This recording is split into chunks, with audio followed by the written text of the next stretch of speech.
Kay Turman ang iinis kanina kay Brock Jarvis. Galawan ni Turman mga tol, mukhang kinukuha ang inis nitong si Jarvis. Nakuha naman ang final weigh-in kanina sa Super Welterweight Division. Parehas pasok sa timbang ng 154 pounds. Bukas na ito mga tol sa Australia. Lamang ng 3 oras ang oras sa Australia dito sa Pilipinas. Yung alas 10 na rito mga tol, 1 PM na sa Australia. Kaya bukas na ito, abangan natin. Ano ang prediction niya dito mga tol? Mananalo ba si Turman by knockout o decision? Hindi rin mawala ang posibilidad na ma-knockout si Turman dahil mataas ang knockout percentage ni Brock Jarvis.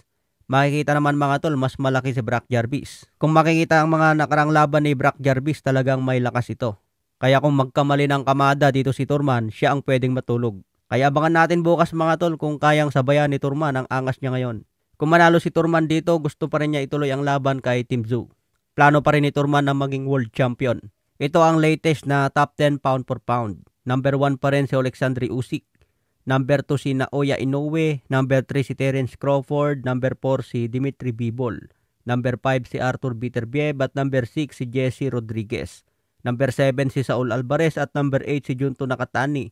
Number 9 si Devin Haney at number 10 si David Benavides. Ngayon pa lang nakapasok si David Benavides sa pound for pound. Kung matuloy ang laban ni Benavides at Dimitri Bivol, posibleng aakyat si Benavides sa pound for pound at lagpasan pa niya si Canelo kung matalo niya si Dimitri Bivol. Number 4 si Bivol sa pound for pound at number 7 lang si Saul Alvarez.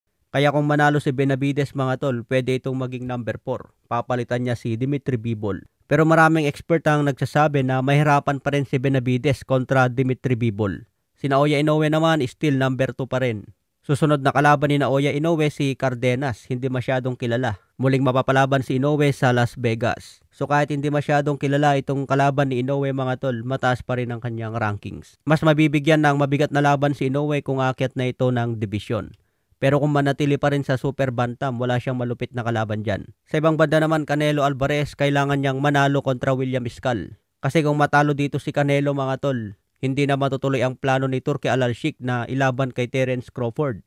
Hindi na kasi magiging mabenta ang laban kay Crawford kung ma-upset si Canelo. May lakas din si William Iscal kaya hindi pwedeng maliitin ito. Mangyayari ng laban ni Canelo sa May 3.